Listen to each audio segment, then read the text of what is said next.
Fala galerinha do terceiro ano, aqui é o professor Billy de arte do Colégio Ateneu e vamos para a nossa 16ª aula. Pessoal, começando aí o caderno 2, tá? Capítulo 1, caderno 12, página 2, capítulo 1. A arte contemporânea, quer dizer, a arte dos dias de hoje. A gente está vendo aí uma imagem chamada, essa obra chamada 30 Part Motet, de Janet Cardiff. Criada essa obra em 2001, é uma instalação sonora em 40 canais, 14 minutos, tamanho variado. Essa foto aí é quando essa instalação estava no Instituto Inhotim, em Minas Gerais, Brasil, na cidade de Brumadinho. Inhotim fica em Brumadinho, uma cidade mineira, que é onde aconteceu aquele estouro daquelas barragens lá, né? Essa foto é de 2015. A Janet Cardiff é uma artista de arte conceitual, né? De arte, é um conceito bem abstrato, né? Nascida em 57, portanto está com 64 anos, hoje em 2023. É uma artista canadense e tem essa proposta de instalações sonoras. Inclusive ela é bem conhecida pelas suas caminhadas em áudio, onde as pessoas vão caminhando assim pela floresta, em alguns lugares, né? Também em partes urbanas, onde tem um som indicando no caminho o que as pessoas têm que fazer. Muito interessante. Bom, essa obra, ela chama 30 Part Motet, quer dizer, moteto em 40 partes, né? Enfim, moteto é um tipo de música muito antiga, barroca, apenas com vozes, como se fosse uma orquestra de vozes, tá bom? E a Janet, ela fez essa obra, essa instalação, assim, é uma daquelas obras que a gente pensa assim, nem parece ser uma obra de arte, né, à primeira vista. Mas aí o visitante, ele leigo assim, fica impactado, né, com a maneira que essa obra foi feita, que é muito interessante, é bem experimental, bem sensorial, né? Então o que ela fez? Ela conseguiu esse efeito através de gravações de 40 vozes, de cantores de um coro, né, da Catedral de Salisbury, na Inglaterra. Então, cada um dos cantores, dentro do coral, baixo, barítono, altos, sustenores, enfim, tinha uma criança também como soprano. Então, cada cantor cantando num alto-falante diferente. Então a pessoa fica sentada ali no meio, né? E fica escutando ali aquelas gravações. Ela pode andar ali no recinto, escutar uma voz individualmente, né? Então foram 40 microfones diferentes, 40 alto-falantes diferentes, né? Então a sensação é bem de transcendência, e pode dizer espiritualidade. Então foi conseguida graças a essa composição escolhida, né? Que é para essa obra, que foi Spin in Alium Nunquam Abui, quer dizer, eu nunca coloquei minha esperança em nenhum outro Deus, tá? De Thomas Tallis. Essa música foi criada em 1573, provavelmente em homenagem ao 40º aniversário da rainha Elizabeth I, tá? Primeira. Então, trata-se aí de um moteto, daí o título da obra, né? Cardiff, de Cardiff, Sir 40 Part Motet. Assim, um moteto para 40 partes, né, em tradução livre. É um tipo de peça, moteto, para diversas vozes, geralmente escrita a partir de um texto sacro, um religioso, né? E sem um acompanhamento de instrumentos, tá? É só vocal, tá certo? E mot, a palavra moteto, mot em francês quer dizer palavra, tá? Então, como foi escrita, né, baseado em palavras sacras, então tá aí o nome moteto, tá certo?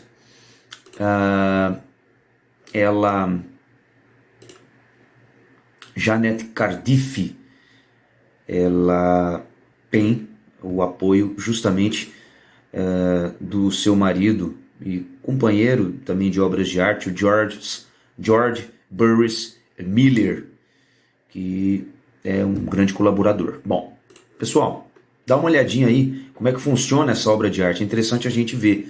Dá uma olhadinha como é que funciona.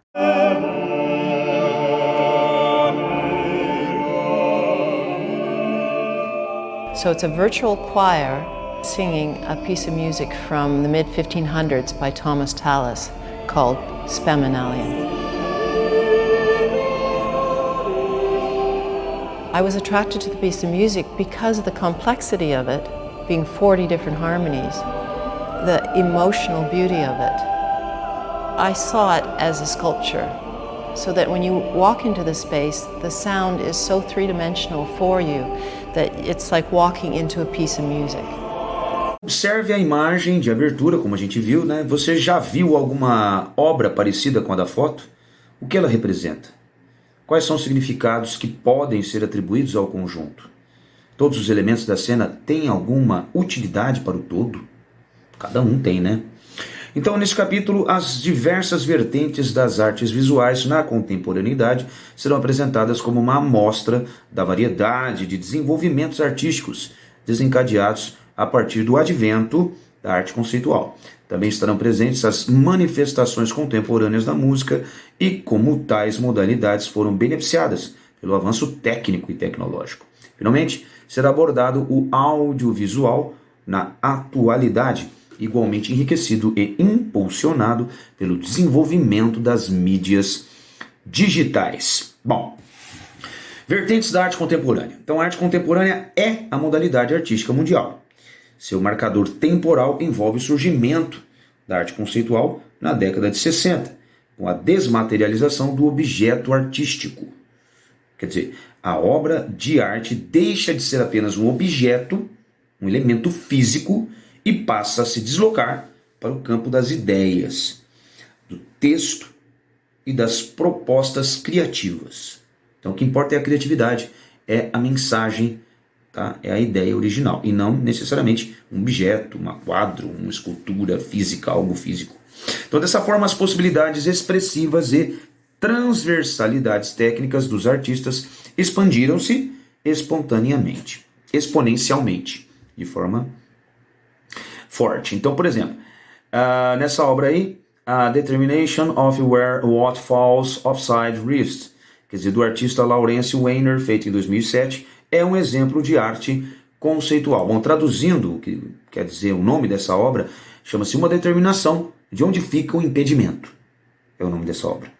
Uma determinação de onde fica o entendimento. Quer dizer, é a arte da palavra, tá? O Lawrence Weiner, Lawrence Charles Weiner, ele foi um artista conceitual americano.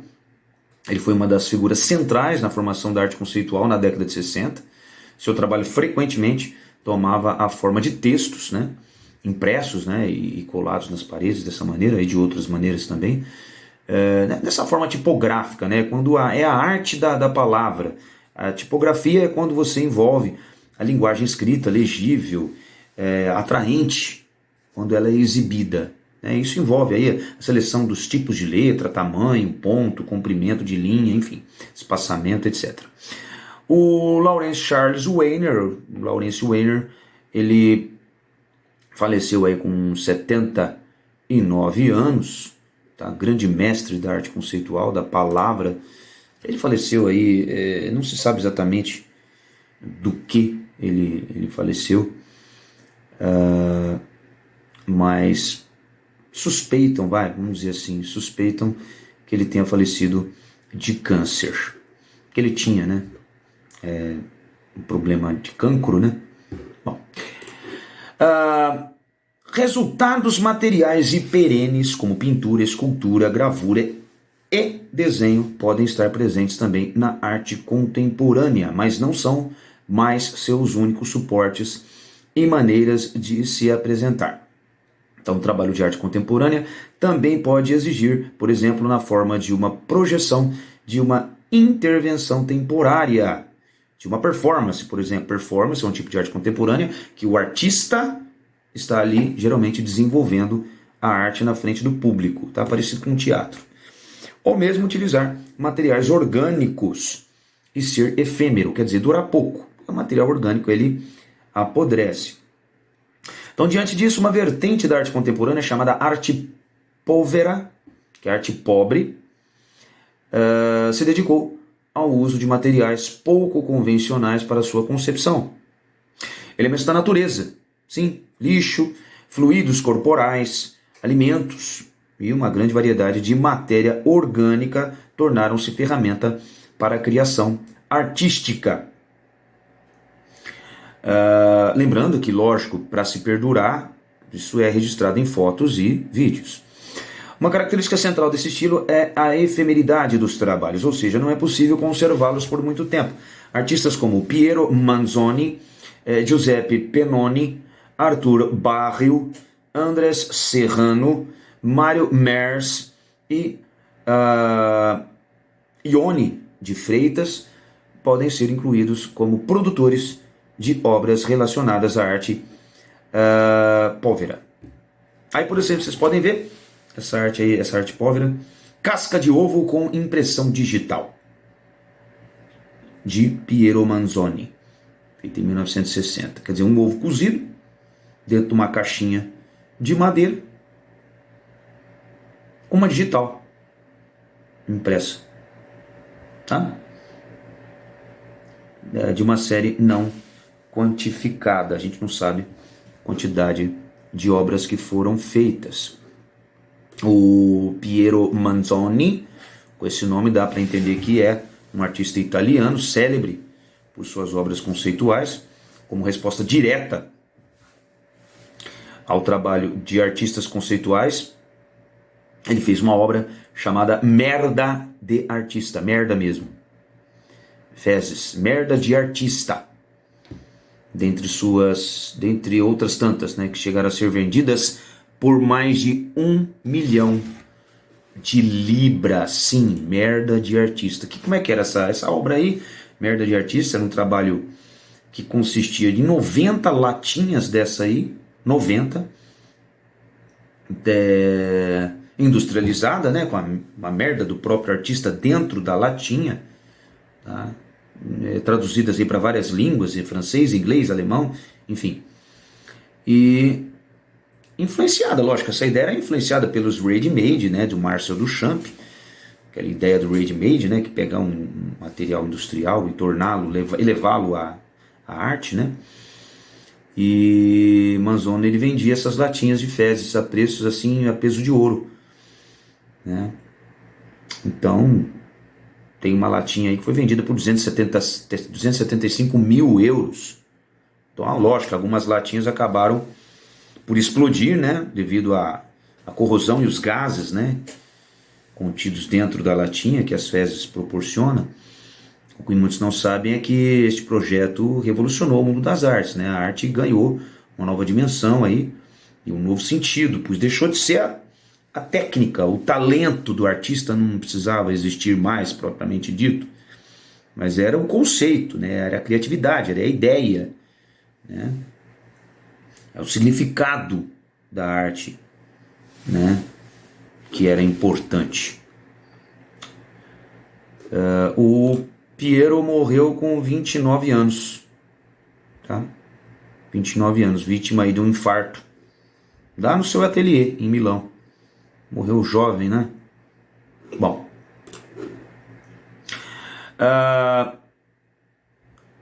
então, resultados. Onde que eu parei? Deixa eu ver aqui. Isso, agora vamos lá. Agora, a arte ambiente ou ambiental.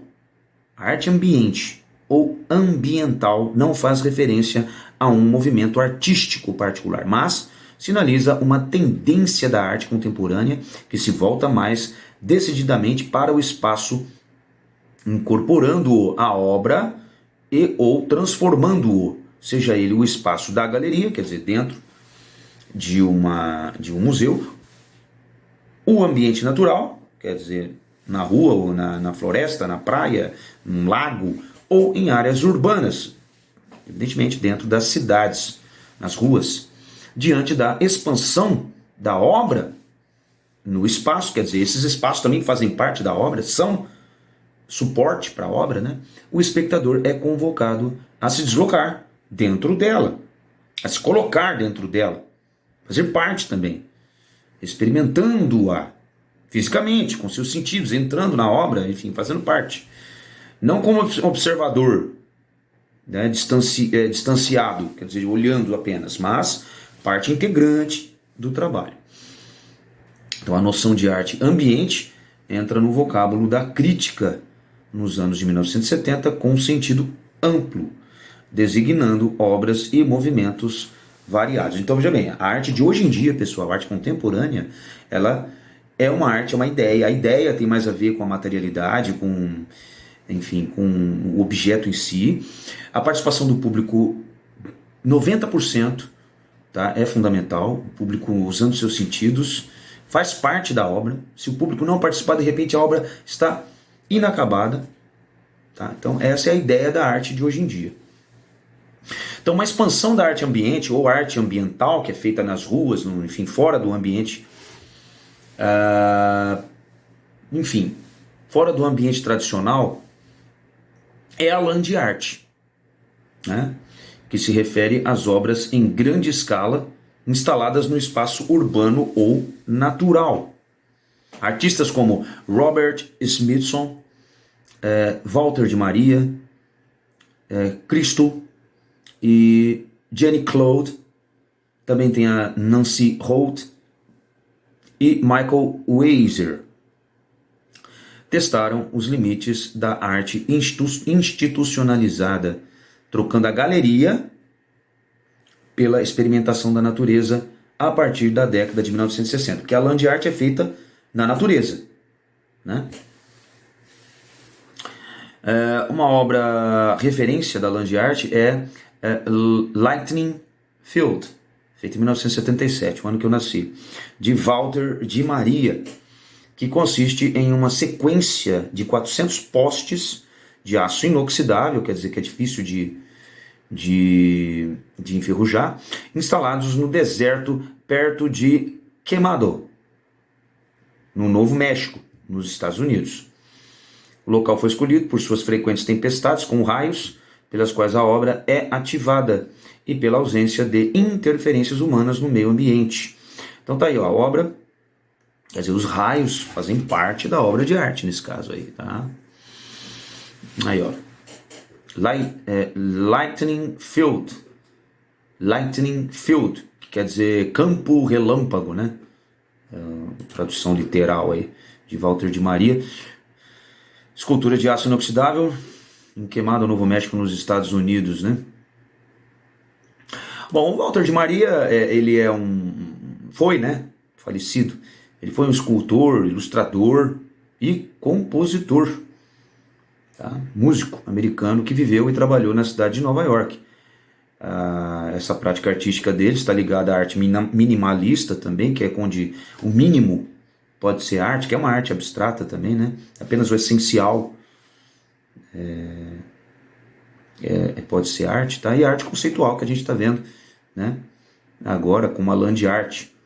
Ele morreu aí com 77 anos, tá? Depois que ele visitou a sua mãe, que tinha 100 anos de idade. Alguns dias depois ele teve um derrame, que é um acidente vascular cerebral, tá? Aí ele foi internado, né? Enfim, e morreu aí com 77 anos. Tá? Bom, continuando aí, agora a gente vai falar um pouquinho sobre música. Então, a arte com a contemporaneidade na música. Então, antes dos avanços da informática e do surgimento da internet, as máquinas já se inseriam no contexto musical. Tá? Então, não era só o violão, violino, enfim, piano, tinha já a questão das máquinas. Então, os sintetizadores analógicos, quer dizer, que são movidos à mão, né? Analógico é quando você mexe com a mão, e não apenas digital. São exemplos de um novo instrumento sonoro com características robóticas fabricados a partir, os sons eram robóticos, né? A partir da década de 1940. Então, as músicas produzidas por essas ferramentas foram utilizadas em jingles, trilhas sonoras e, posteriormente, na música eletrônica. O jingle é aquela música feita para propaganda, para fins publicitários, né? Para vender algum tipo de produto ou serviço, enfim. A migração de práticas contemporâneas de gravação musical das corporações comerciais para estúdios menores e independentes resulta em uma produção cada vez mais relacionada às comunidades de artistas anônimos. A mudança da plataforma digital e institucional para o universo digital e particular sugere aumento de autonomia e de possibilidades para artistas independentes produzirem som de qualidade, porém com lucros modestos, já que muitas vezes não existe um incentivo proporcionado pelas grandes gravadoras. Hoje as gravadoras não incentivam nada, não investem em nada, apenas distribui o trabalho. Hoje cada um é por si e Deus para todos. Essa é a realidade. Evidentemente tem um apoio do governo, né? Mas de repente esse apoio também pode, não sei, há controvérsias. Eu acho que esse apoio com a Lei Rouanet tira um pouco da criatividade do artista. Bom, aí está uma foto do Minimoog. Minimoog é um sintetizador analógico da década de 1970. Dá uma olhadinha aí como que funcionava esse Minimoog aí nessa imagem que eu preparei para vocês.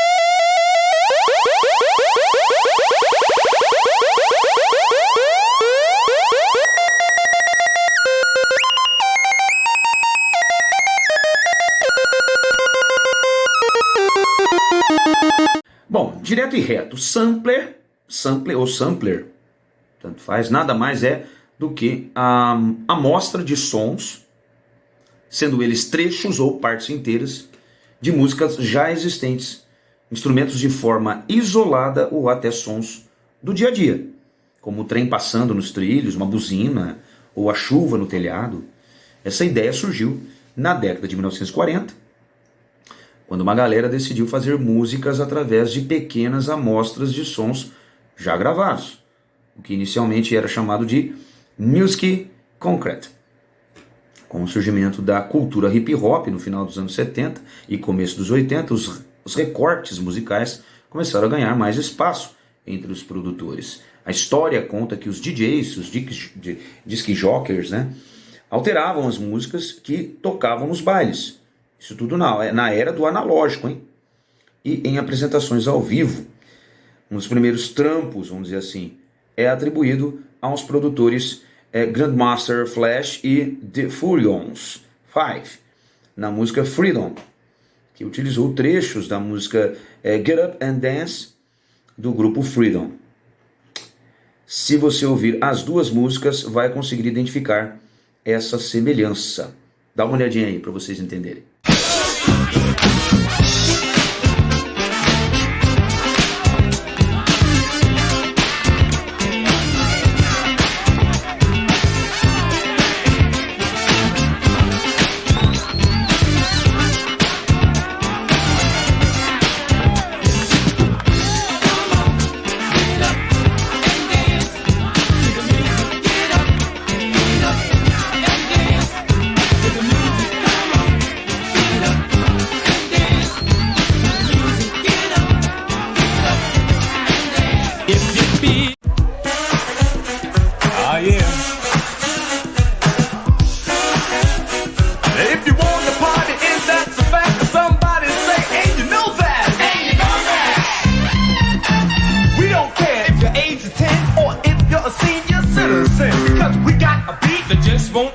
You better get ready to rock, my friend. You see, we got some news that you can use, and offer that you can't refuse. We're giving up, honey, and you got to come because you're the one. Red, yellow, black, white,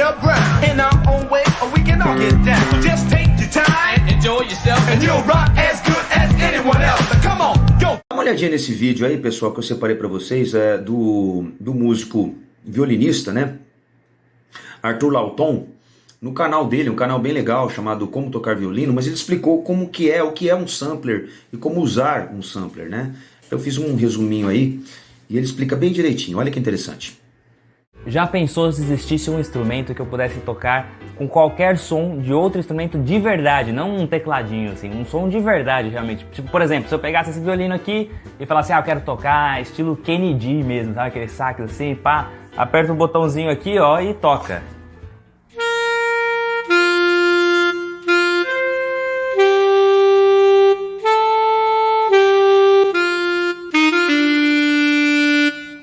Ou eu quero tocar aquela musiquinha Bella Ciao da Casa de Papel, sabe? Aperta aqui, ó, e sai som de acordeon.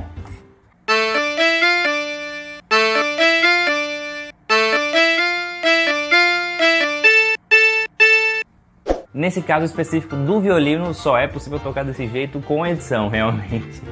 Esse som não saiu aqui pra mim ao vivo. Mas também não é um som artificial, é um som real, de instrumento real. E foi produzido por esse cara aqui, ó, ou seja, são instrumentos virtuais que eu coloquei aí por cima no áudio. Isso é um sampler, ou sample, como algumas pessoas chamam, né? Os sons sampleados, digamos assim, são notas, assim, todas as notas possíveis de um instrumento. Tipo, o saxofone lá, o cara começou dó sustenido, ré sustenido, gravou todas as notas, uma por uma, assim, com microfone, de verdade, gravação mesmo, gravação, sabe? Com uma melhor qualidade de áudio e tal. E aí depois você vai lá e toca aqui, e quando você toca aqui, sai esse som da nota que é, tipo, por exemplo, aqui, a nota Lá, né, aqui.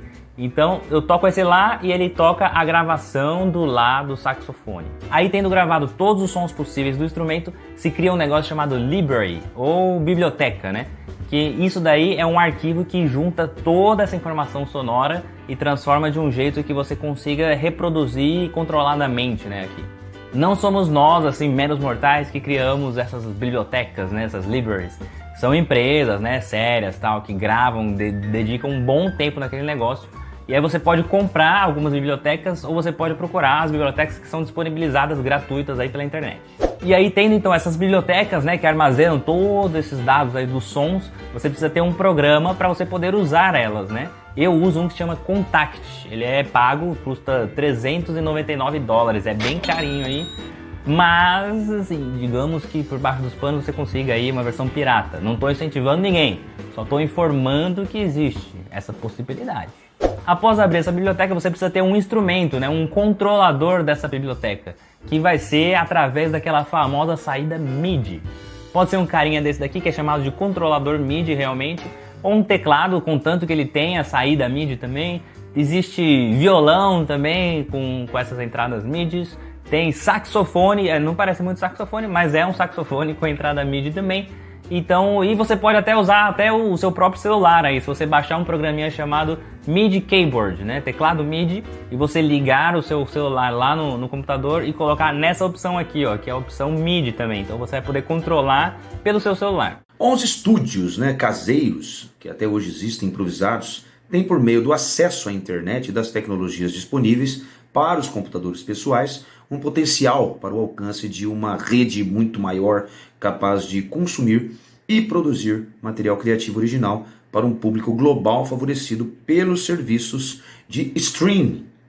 Streaming é aquela plataforma de exibição online de músicas, vídeos e filmes, né? Então, artistas independentes usam estações de trabalho de áudio digital baseadas em softwares, que são programas de computadores e sintetizadores, para fazer novas peças em um impressionante escopo de gêneros musicais. Tá? Vamos agora falar um pouquinho sobre o audiovisual contemporâneo. Tá? Então é música e vídeo. Então, no início dos anos 60, a videoarte se aproximava do cinema na vanguarda, quer dizer, nas novas ideias. A diferença estava na desobrigação da narrativa, um dos principais motes do cinema convencional, que é o contar histórias. Então não precisava ter uma história contada. Outro ponto divergente era a ausência de padrões e convenções relacionados à produção de filmes, como a necessidade de grande aporte financeiro. porque não precisava de muita grana. Estruturas de atores, estúdios e finalmente o processo de distribuição. Nada disso, tá? Os videoartistas produziam diversos registros de ações artísticas e obras autorais que estimularam a percepção do espectador com sua criatividade. A gravação de vídeo não funciona hoje da mesma forma que se deu no advento da videoarte, uma vez que a tecnologia mudou e evoluiu, mas os benefícios proporcionados pelas imagens em movimento são basicamente os mesmos. A videoarte, uma das modalidades audiovisuais que podem fazer uso do filme tradicional, uma tecnologia analógica, né, se expandiu devido aos avanços tecnológicos do vídeo digital e à ampla gama de novas mídias e tecnologias, incluindo realidade virtual, videogames e aplicativos de telefone. A profusão produtiva da videoarte foi estimulada pela expansão dos métodos de exibição, de melhorias tecnológicas, da aceitação institucional, do aumento e da facilitação do acesso às ferramentas necessárias para essa produção artística. A gente está vendo aí, ó, Internet Dream é o nome dessa obra de arte aí, tá? Internet Dream, que é a mesma coisa que sonho na internet, é a tradução literal, né? É uma videoinstalação de Nam June Paik, feita em 1994, hoje está aí na Whitechapel Gallery, na cidade de Londres, na Inglaterra. O Nam, ele foi um artista sul-coreano, tá? Que trabalhou em diversos meios de arte, sendo frequentemente creditado a descoberta da criação do meio conhecido como videoarte. Então ele é o criador da videoarte, tá? Ele morreu aí com 73 anos, tá? E agora é bem abstrato, tá? Bem abstrato. A princípio faz a gente imaginar que é um sonho em forma de vídeo ali, como se a pessoa estivesse sonhando. Tem gente que gosta, tem gente que não gosta, mas é uma ideia. E dá uma olhadinha aí nessa obra dele aí e a gente se despede por hoje, tá? Obrigado pela atenção, anotem as dúvidas, leve para a sala de aula para a gente discutir, tá bom? E até a nossa próxima aula, gente. Obrigado. Beijo, tchau.